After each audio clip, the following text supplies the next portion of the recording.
So I think we do. We have had a track record of having more women in our firm than in many. It's still not enough. To be really clear, it's still not enough. So you know, that we're 2 female partners out of 28. That's still not a great ratio. It's kind of, you know, it's up there probably towards the top of the industry, but it's not good enough. And I tell my male colleagues that all the time.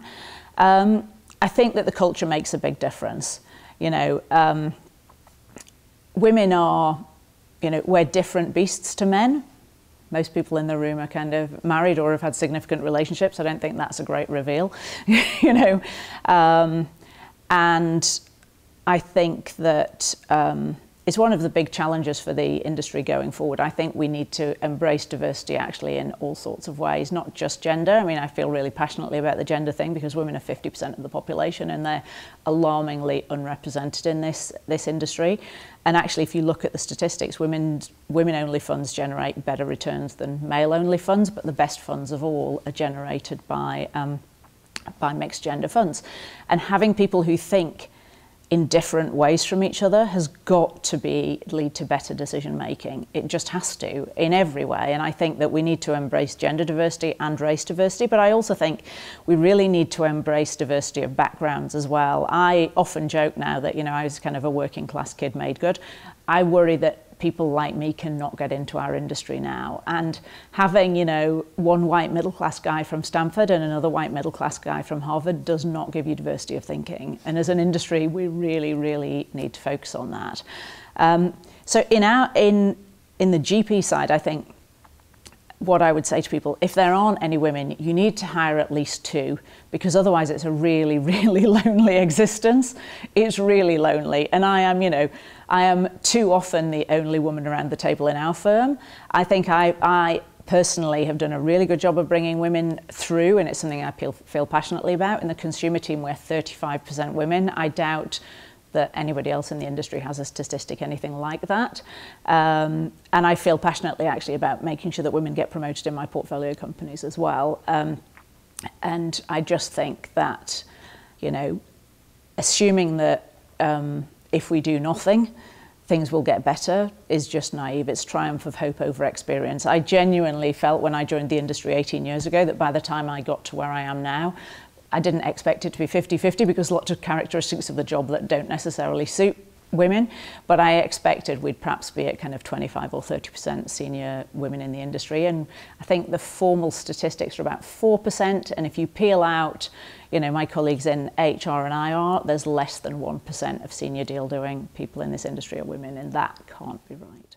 All my time at Permira investing in consumer businesses, and I really, really am passionate about investing in consumer businesses. No disrespect to my colleagues, but if somebody told me to go and run the industrials team, I'd think it was time to kind of hang up my boots. And the consumer world is changing really rapidly, and that presents all sorts of new meaningful opportunities. And I think the amateur psychologist in me loves to kind of really try and understand why consumers shop in certain ways, why certain brands resonate with them, and why new brands will resonate with them going forward. And I think what's really incredible, I saw a title for an article the other day which said digital is the new global, and I think that's so true where consumer brands are concerned. And one of the brilliant things I think is, whereas actually a lot of brands have really exclusively been in the domain of big FMCG companies historically, now, you know, the rules of the game have changed and new and exciting brands can become accessible to everybody around the globe, and I think that's what really makes me get out of bed in the morning. I love that aspect.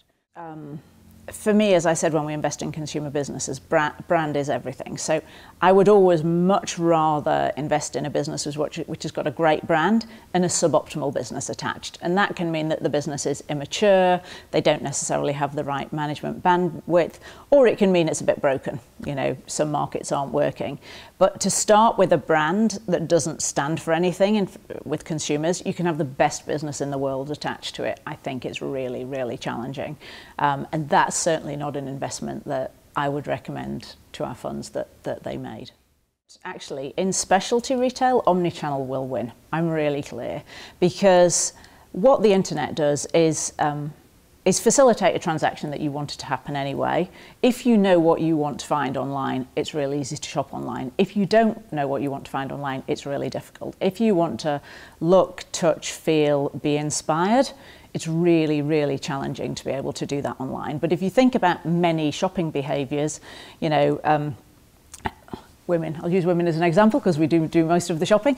You know, you might browse for something online, you'll order it, you'll have it delivered to the office, and then you take the size or the style that you don't like or doesn't fit back to the store on the way home. And you might actually pick something up when you're there, and you actually want multiple touch points with the brands that you like, and not just one. So it's very interesting that, you know, Amazon are certainly talking about physical store presence. Zalando have just bought a business which gives them physical store presence, because consumers don't just want to shop online, they want that to be part of their shopping repertoire. So I actually think that omnichannel will win. But what I do think is that physical store presence has to change and has to deliver something different to consumers.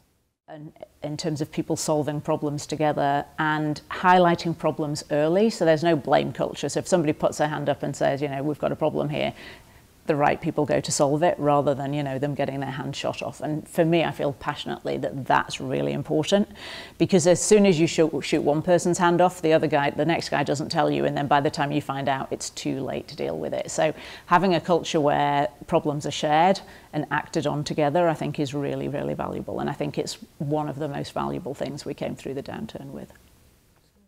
I think it's fair to say that anything we're investing in now, either in Europe or in the US, is almost inevitably going to be in our portfolio as we go through a less attractive part in the cycle. I think it would be naive to assume that that wasn't the case. So we run lots of scenarios. We run lots of scenarios about, you know, what ifs, to make sure that we don't assess the investment outcomes based on a single case. We also put in pretty robust capital structures that can withstand you know, quite severe downturns, and make sure that they're very flexible, because much as we're investing in you know, in structural growth, consumers are creatures of habit and of confidence, and if something happens which means they take a massive confidence shock, you have to be able to withstand a period of uncertainty as you kind of go back into structural growth.